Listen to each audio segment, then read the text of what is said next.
This is BASE, Life Outside the Federal Witness Protection. Hey, it's Suze, and welcome to this late night episode of Life Outside the Federal Witness Protection Program / Keep the Bad Guys Away. Okay, end of the day wrap up. Of course, my nursing agencies, a couple of them sent me extra work to do and are still sending me bullshit. You know, that's to be expected. Okay, so, God, I mean, here I'm trying to worry about dodging out to my next, terrorism dodge out, hideout, and, they're coming up with this crap. These are people that lead these everyday, normal lives who have absolutely no idea what somebody like me has to go through, and or they're getting paid off, or all of the above could be true. So, okay, and then, so in doing that, you know what, I have to also think about how I'm going to handle things on a foreign and international level. So I've been practicing my Spanish. So now if I had to go over to Mexico today, here's what I would tell the military police if I ran into them. Now if you speak Spanish, see if you understand this. Policía Militar, Malos, Estados Unidos, Oficina Federal de Investigación, Fuerza Antiterrorista, Negligencia Legal Intencional, con intención criminal, muchas de las víctimas. Okay, so basically that translates into, it's hard to say this in a whole sentence that I can get translated on a program, but it basically says military police, bad guys, United States Federal Bureau of Investigation, Terrorism Task Force, intentional legal negligence with criminal intent, many victims. So I'm practicing that tonight. So in the event that I run into the MPs, I can hopefully say this a little bit better. I said my Spanish isn't so good. I can understand it and read it better than I can say it back. But okay, so then moving on.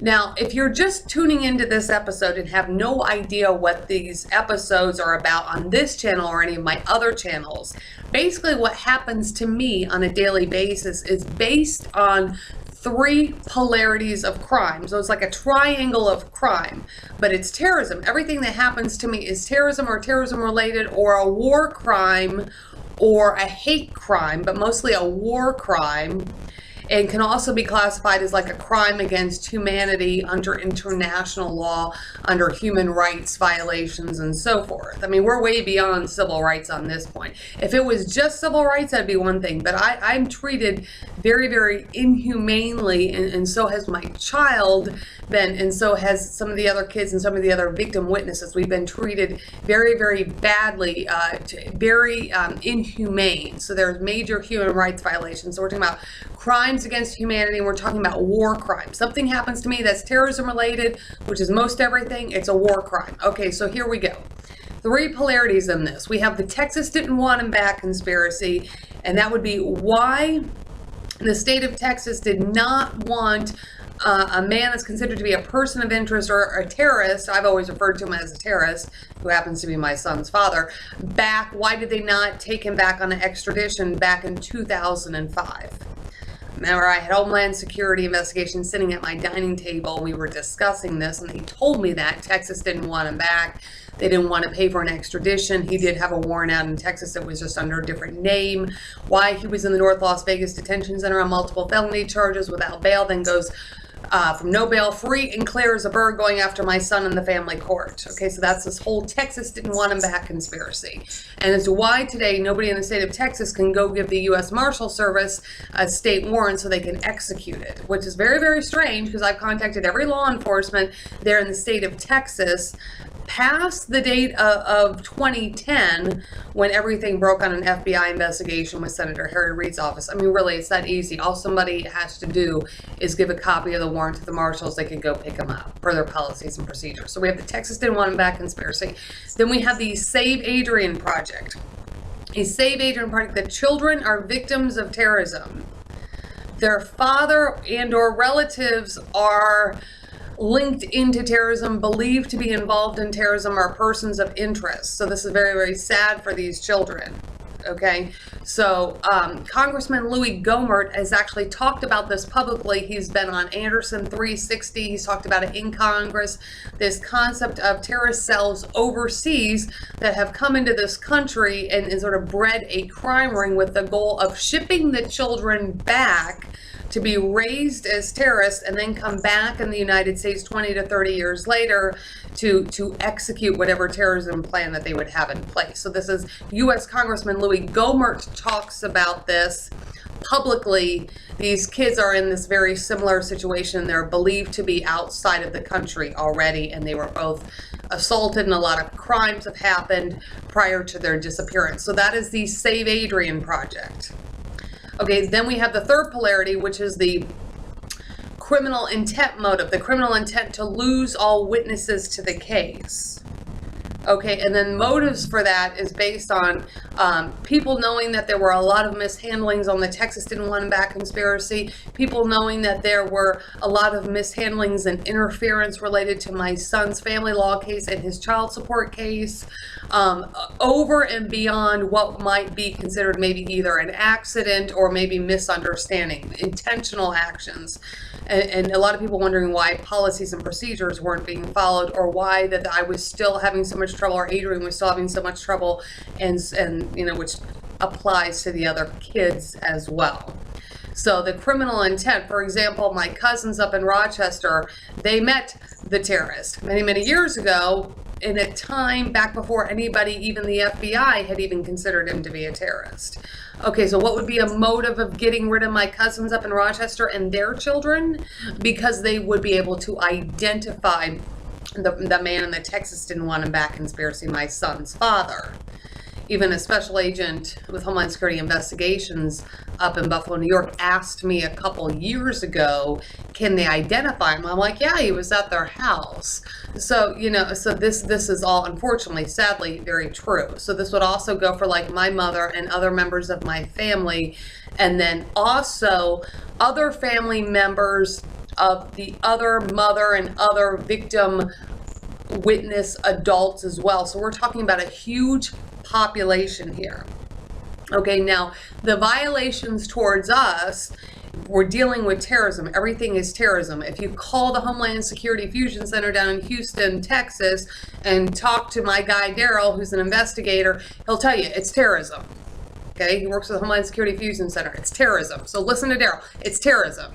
So everything that happens to me in retaliation can also be classified as a war crime, of course, depending on the severity of it. So we're way beyond civil rights violations here. I mean, civil rights were violated a long, long time ago. We're talking about, you know, beyond hate crimes. We're talking about criminal intent to create conditions of life that would negatively affect a population until they end up in a condition of incapacity or death.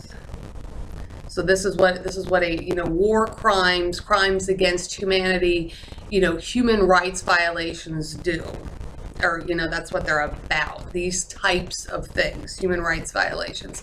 Starving people to death, raping people to death, making sure they don't have money, intentionally going out and kidnapping people, stalking people, stealing their property, creating conditions in which they would actually lose some of the things that would constitute a normal human being's life, such as having a house, having a car, having clothes to wear, having any kind of just personal property, and so forth.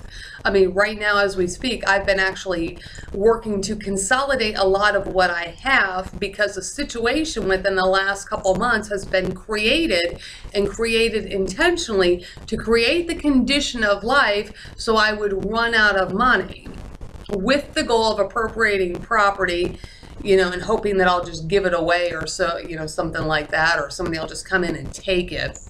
That this has happened before, and then create this situation in which I do not have money to be able to pay for shelter or pay for food, water, clothes, and so forth. So this is what I'm dealing with right now tonight, is the trail end of what they're trying to doing, because what they're trying to do, as I know that they're already trying to create another kidnapping plot. I've lived through a couple of them in the last 6 months, just in the last 6 months, pretty close calls. So, but this is what they are doing. This is what they have done to other victims. So just pay attention. Texas didn't want him back conspiracy. The Save Adrian project and everything that happens to me is a war crime or a human rights violation, a war crime.